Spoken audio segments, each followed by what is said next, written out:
Okay, so welcome along to Loxley's Corner, the music review.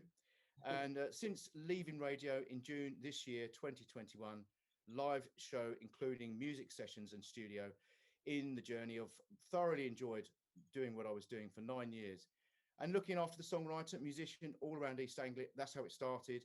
And then, of course, it went to the UK and outside. However, I wanted to continue with the platform to provide songwriters a chance to showcase their music and the opportunity to share their stories, including the interviews and talking about their journey in the music industry itself, something very important that others need to understand. So going forward tonight, in the near future, I'll be heading towards conducting live sessions in my studio here, and at the same time, doing the similar thing with podcasts and live Facebook, perhaps. That's a decision I'll make in the near future. For now, though, I'm pleased to be taking part in an online interview for the first time, I might like to add, with a very good friend who I've met right at the early days in my radio and probably the early days of his music, and that's Alan Dreezer. So welcome to the show, sir.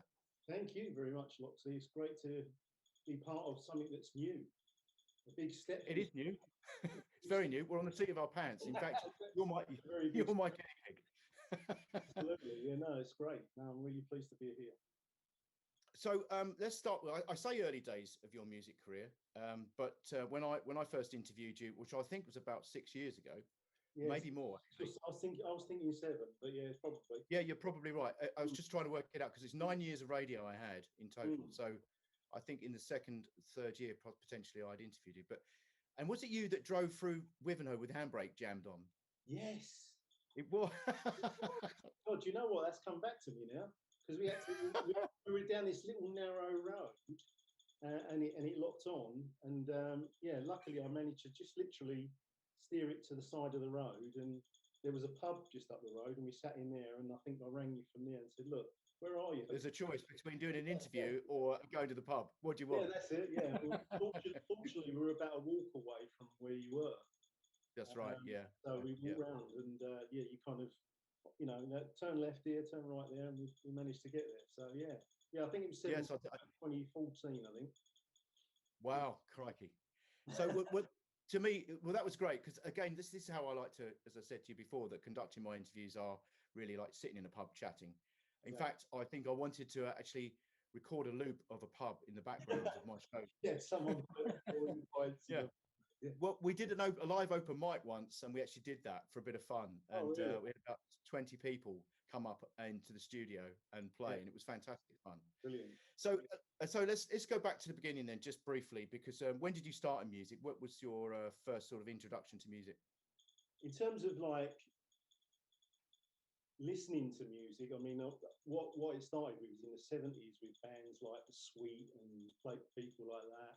And then I think the thing that had a massive influence, and this has stayed with me ever since, was Spandau Ballet. To cut a long story short, I think that was wow, you know, this is, and we started going up to London to La Beat Route where they played and hung out. That's about 1981, isn't it? Yeah, 81, 82. So we used to do that, me and a friend of mine, and then we started our own band just as a duo in around 82, 83. And we ended up after about 3 or 4 years getting a management deal. We cut a record in Abbey Road.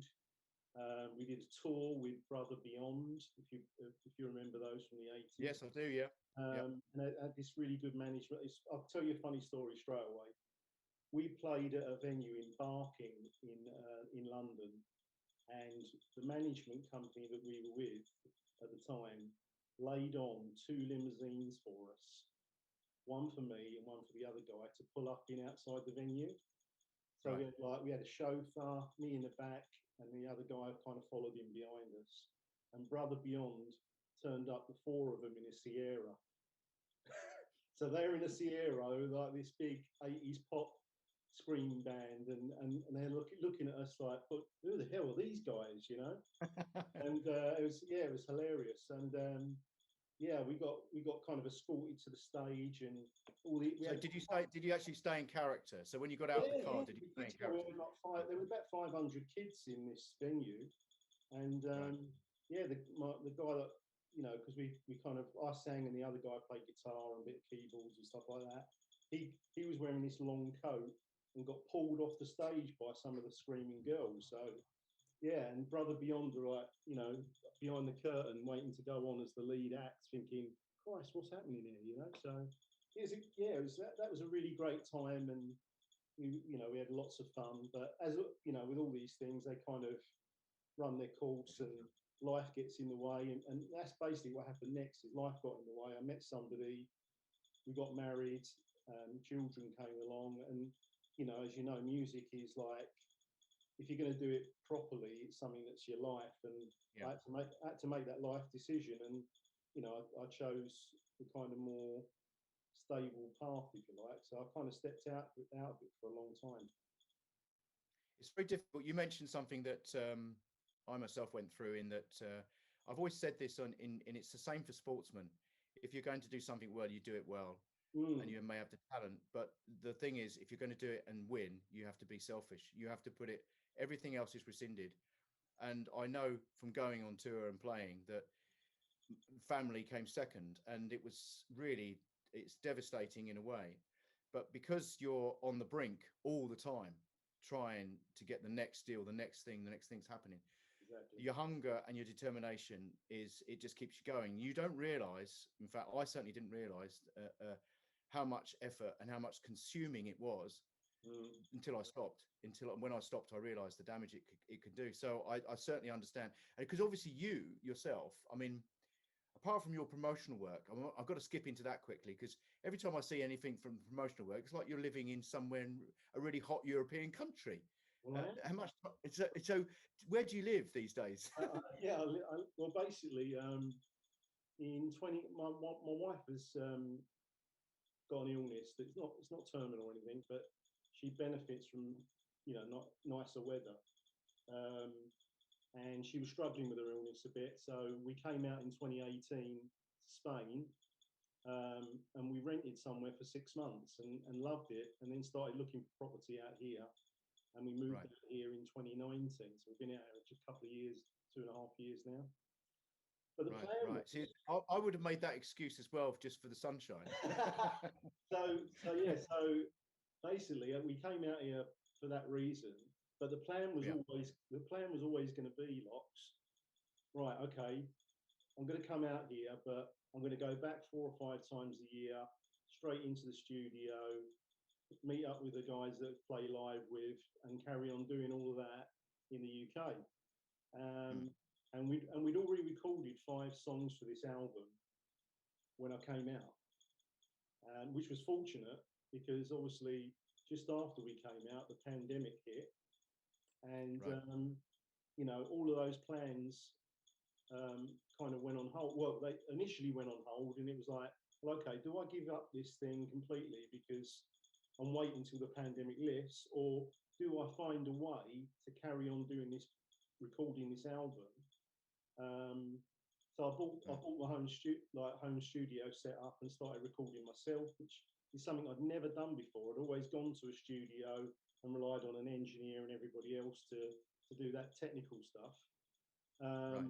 So yeah, we that's a big schooling, isn't it? That's quite a serious bit of schooling you've had to do.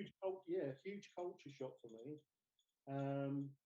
But it was either that or these songs were never going to get heard. So I thought, right, well, I'm going to knuckle down, watch loads of YouTube videos and tutorials and stuff like that, and slowly but surely started understanding how to record myself here, and then started writing songs with a couple of guys in the UK, but via Zoom, which again is a challenge. But we managed, at the end of the day, we managed to do another 7 songs for this album, and for that reason, I'm like the most proud. Always your latest work, you kind of seem to be the most proud of, but there were so many hurdles that we had to overcome during the making of this. But you say that now, it's interesting, because I covered this once on my show to say, if this pandemic had happened 30 years ago, none of this would have happened. You wouldn't be doing YouTube to find out how to do something. You wouldn't be talking to anybody because you didn't have Zoom. You'd have a telephone, of course, but that part of being able to do anything technically, bearing in mind, obviously, most studios are now on a laptop, so you can do anything you want within that boundary, as good as it can be. yeah, So I say when my students used to moan at me and say, "Oh, I haven't had time, I can't do that," and I say, "Stop moaning, because 25 years ago none of this existed. There is no excuse whatsoever." So I think what it has done, very interestingly, is it has brought out the people that are prepared to work. The ones that have moaned about it have done nothing, and yeah, so that's their own problem. yeah, And the ones that, and like yourself, I mean, you've always been prominent in the industry. You've always been there or thereabouts. You've always been producing music, and I think that's the key thing. You're always going to be heard. Because you're always producing music. You're always doing something. exactly. So I think those certain parts of fate are a really important part of music. Definitely. And I think for you, like, I think you'll agree with me on this as well. You have got to love the process of what you do Yeah. more than the end game, because Mm. the end game is potentially never going to come, or never Yeah. going to be quite enough for you. Yeah. So it's actually loving. I love to write songs. Yeah. That's the thing that I love to do. I love to collaborate with people. I find that really fulfilling. And when I stopped doing it, and I said to you earlier, I had a wife and big mortgage, big house, very pressurized job, all of that stuff, all those traits. You know what? I was miserable, because Mm. because being creative is what I love to do. And when Yeah. I went back to it, it was like coming home. And now, like, it does, to me, it doesn't matter. The 10 billion, I need a million streams before I'm a success. Well, I don't see that. I see No. No. actually releasing this album in a couple of weeks after everything we've been through is a success in itself. And on Mm. top of that, I get messages all the time, like you said, you did with your show. I do. I get people saying to me, like you said, you just keep going, Alan. You just keep producing material, and it keeps getting Yeah. better. And like, I love what you're doing. That kind of stuff lifts Mm. you up, doesn't it? And keeps you doing what Mm. you do. So I think you've got to love the process first and foremost. And Well, you fortunately, must love it. You certainly must love it more, because now you've set aside time to learn about studio work. So that in itself is a mm, quite an achievement in itself. I mean, my mum used to say, always be on the verge of succeeding. You mm, never be successful, because that's the time you jump off a building. You need to have, well, you need to have something to strive for. You've got to have the failures and successes, yeah, and I think that, as you said, the process of getting there is what you'll do for the rest of your life. In definitely. other words, even if you sell a million streams, I mean, I've talked about that too, in that the industry has become lazy because they don't have to look, they don't have to go to a live venue and watch you play. All they have to do is look at your YouTube and your Facebook clips, and then decide whether they're going to take a punt. And that, to me, is killing the industry. And there won't be any more Queen or David Bowie, because they're essentially no.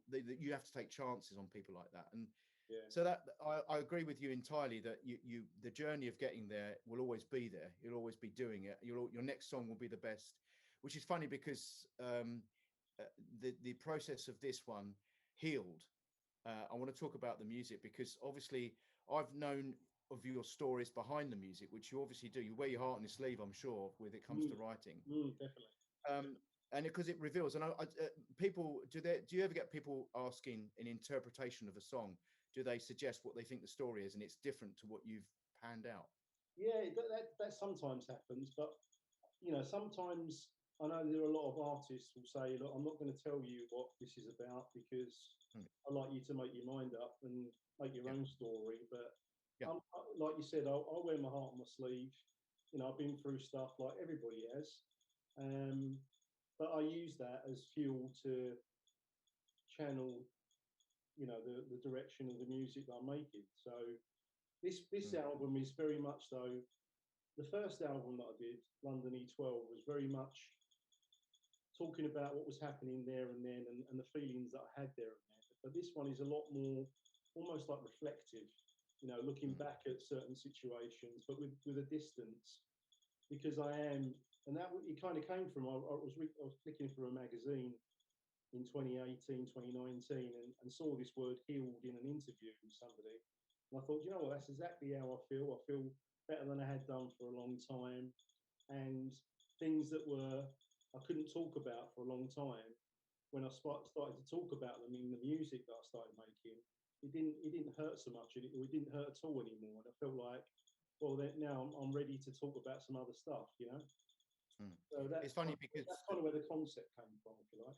yeah, I mean, we're very fortunate, aren't we? Because when you're creative, I always say when something goes wrong in your life, the songwriting truck pulls up immediately, and Mm, you're able to go out and write something. And it's a kind of therapy yeah, because you don't have to worry whether it's a success. It's just the fact that you're able to portray it in music, and others do it in art with when it comes to poetry, or whether they express themselves visually. One way or another, I think that's something we're very fortunate to have because I've written my life story inside my songs, although albeit cryptic. I don't yeah, like you say too much, but some a rapper actually sussed my song out once and wanted to do a rap to it, and it was quite unique. In fact, his story was so different, but it still wrapped around my story. So it's amazing the collaboration. So going on to that songwriting, then you sit and you write your songs, but do you collab with the other guys in the band? And if so, I mean, how much input do you get from the others? so I mean, I'm not a great player, you know, a guitarist or keyboard player or anything like that.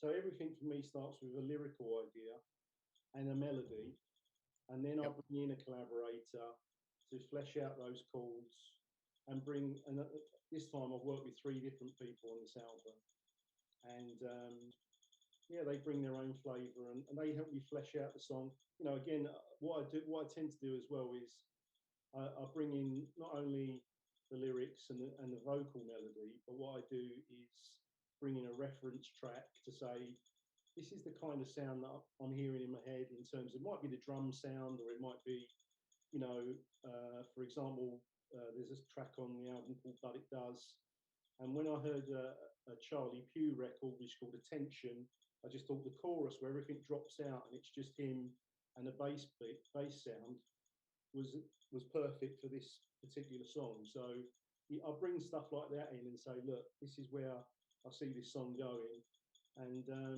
and then we kind of flesh it out from there. But that, yeah, you know, I couldn't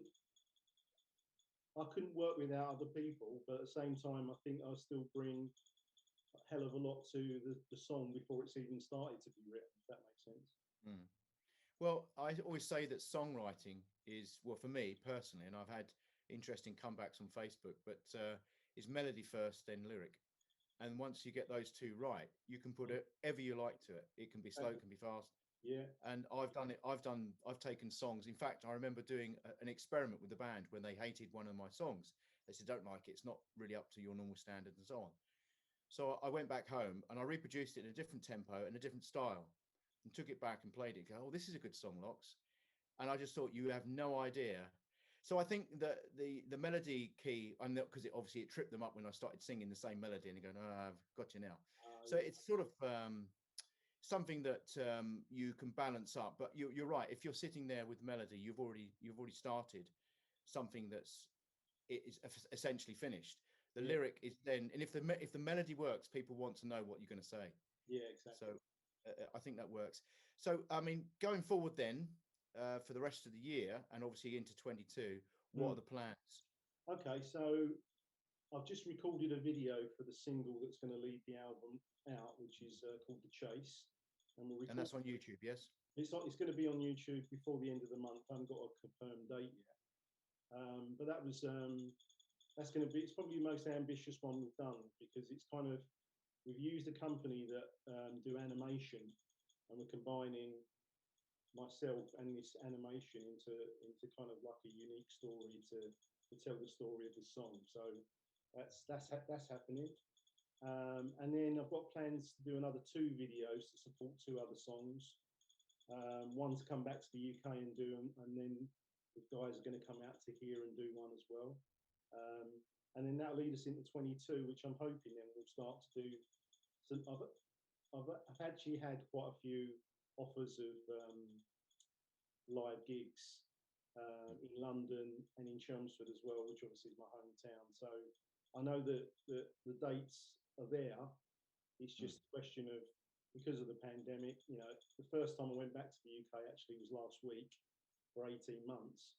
So now I know I can do it. We'll be doing that a little bit more in 22 and probably staying in the UK for probably 2 or 3 months at a time. and rehearsing and then playing a few shows. So.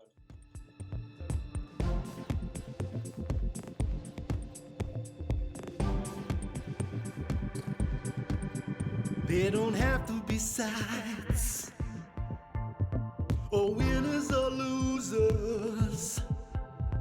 The war is so over for all the accusers. There's no need for loyalty when I'm flesh and blood. That has to count for something. Tell me, who's been slinging mud? Just tell me, do you have to choose? Do I have to lose? Does the love you give have to hurt and confuse? Why can't this be equal? I just want an equal love from you.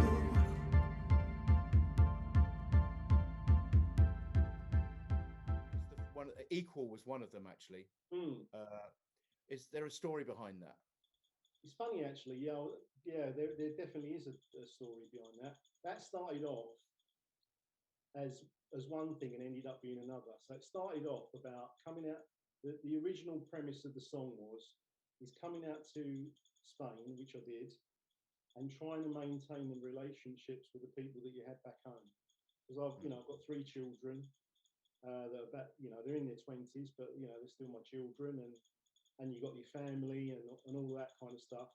How do you maintain that when the normal routine of the kids used to come round on a Tuesday night for dinner and stuff like that is all out the window? And it was about kind of saying, look, I want equal love, even though I'm in another place. So that was kind of the original premise. But then, as I'm writing the song and we're starting to collaborate remotely with the guys in the UK, the Trump-Biden election was going on, the Black Lives Matter stuff was going on. All these different things about equality seemed to come to the fore. So actually, in the lyric video is that, and obviously COVID as well, which I think also kind of brought out equality in a different way. People, like completely dismissing that it actually was even ever happening and flouting the rules. And some people were, people were dying, obviously, all that kind of stuff. And I think all this thing about equality was kind of like shouting at me as I'm trying to form this song. So it started off to be that and ended up being almost like a combination of those 2 messages. So we put the imagery of that, of the Trump Biden, the Black Lives Matter, the COVID thing, all into the video to get, it just made me think about equality in a completely different way, because I think the last 12 months or so has really hit that home for everybody about how we view equality. So yeah, you're absolutely right. You hit the nail on the head there. It just became a bigger song than actually it started out to be just like a little personal thing, and it ended up being probably the most the widest topic that I've ever covered in a song. So, and as you say, interpretation by other people could be anything. But absolutely. That is me reaching high.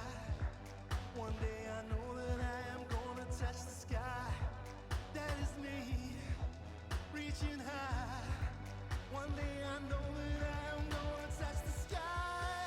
Any way I can, any way I am, never losing faith. I don't give a damn. Whatever you say, gonna do it anyway, any way I can, any way I can. You can't stop me. Keep losing till I win. Keep losing till I win.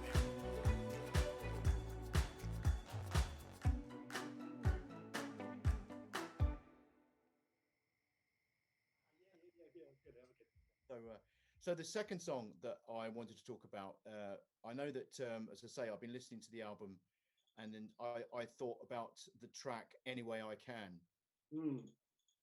there's something else there as well. There's a story behind that, surely. Definitely. That was the first song I wrote for the album, and at the time there were a lot of stuff, lots conspiring to stop me doing music. I'd had a sponsor financially for the first album, who pulled out on the second one. Studio prices were all going up for various, when you're doing your first album, you're able to pull in a lot of favors from people, and suddenly I couldn't do that anymore. And it was like I got to this kind of like point of, I'm looking at my finances, because it's an expensive hobby until it isn't. Oh yes. And I was looking at all of that, and my wife was saying, look, you've already recorded an album and you've done everything you set out to do. You've done a solo album. It was really well received. Why don't you just get the golf clubs out and, move on, and I kind of wavered for a bit. And then I read a post from like one of these positive thinking accounts, and in it said, I'm going to do this any way I can. And I thought, yeah, you know what? I am going to do this album. And also, I've had the stuff. I don't know if you've had this experience, but one of the experiences I've had from feedback has been, you're too old. Oh yeah, yeah. I mean, You're yes, too old. You shouldn't be making music at 50 plus.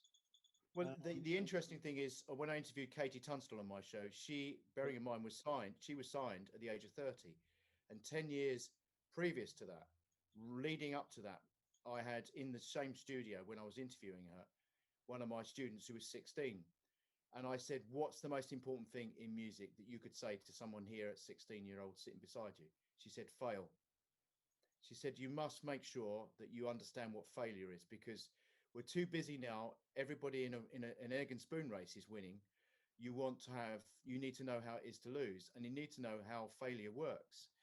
So, but it doesn't mean it's a negative. It's about understanding how you pick yourself back up, and not make excuses. And again, I follow the philosophy of my mum. I can, I will, I am.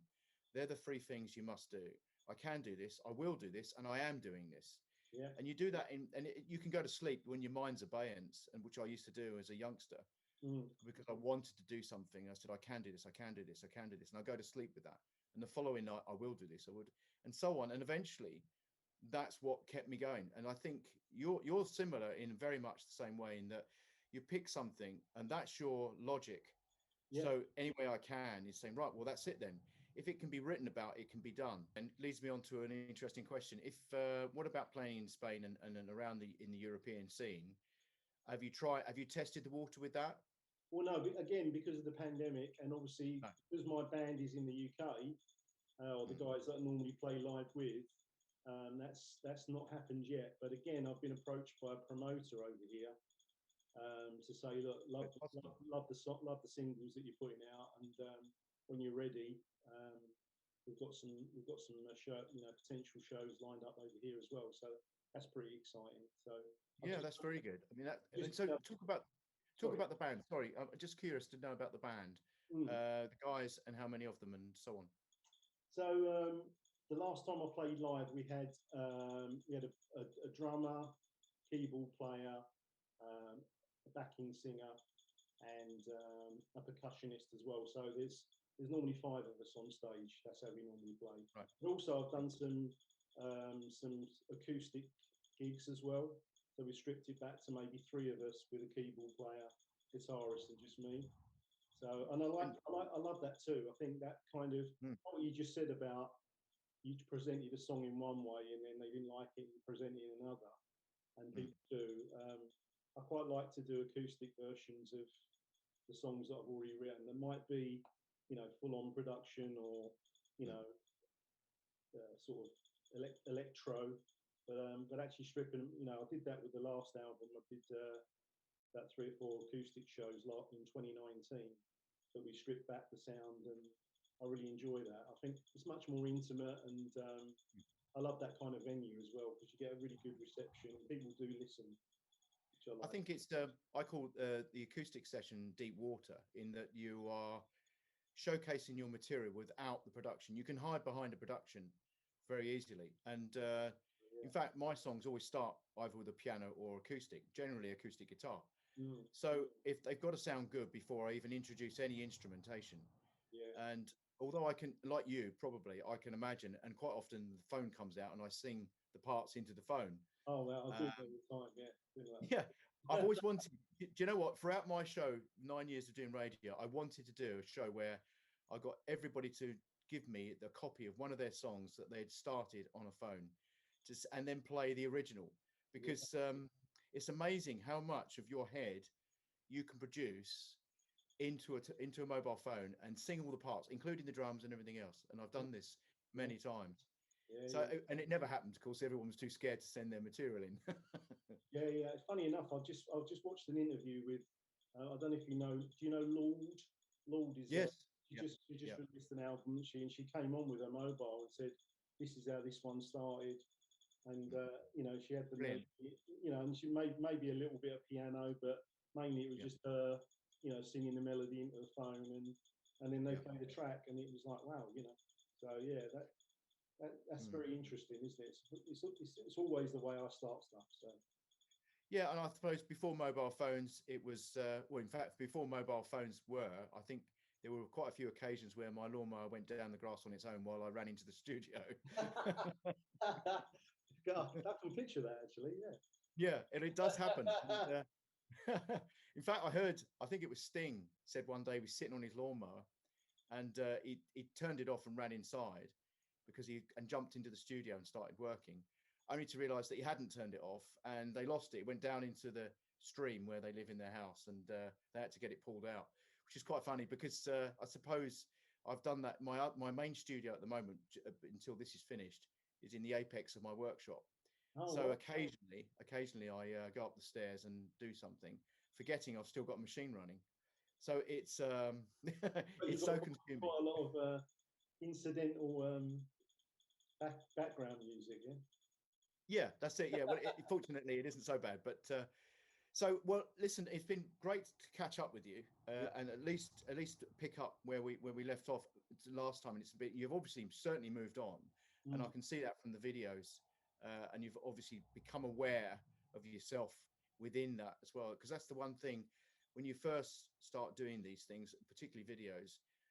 I mean, if you're in America, the children are born in front of a camera. It seems over here we kind of just started to catch up, and then you develop your skills, don't you? You start to realize what looks good and what doesn't. Yeah, yeah. I mean, that's one of the reasons why I'm not in a band anymore, Lox, is that I could see all of that. Um, Mm. and when you're in, I mean, AD Project as was when I came in 7 years ago, was actually seven of us on stage, Right. and that was great when it all kind of gelled. But everybody had a slightly different idea of what they Mm. felt the songs and the image and all of that should be. Yeah. So Mm. I don't, I just at some point I just felt like I need to do this because I've got a vision of the whole thing, and I don't really want to be dictated to in any way. So yeah, when I started it in 2017. Actually, I went in and recorded one song. I thought I'd just give it a try on my own because I'd always done it in a band scenario, and it was just a revelation. Do you know what I mean? It was really wow. This is actually I've got complete control here. Mm. And I know how I want this to sound, and yeah, that was kind of it for me. It was like, right, that's the way I'm going to go. So, I enjoyed the time Mm. with the guys, and I love the camaraderie of a band. Don't get me wrong, but I just feel creatively and artistically, I feel much more comfortable because everything you see, Lox, whether it's the video or the album cover or the photo shoot or whatever it is my vision, and that's kind of what I wanted to do for this. It's a tough family to live with in a band, and Mm, for various reasons. And it is a family because yeah. you squabble and Yes. you have different ideas. And like you, I think I went through a similar thing to close with, in that I found myself going to the studio, getting ready to start, and all the other musicians generally were better than I was as musicians.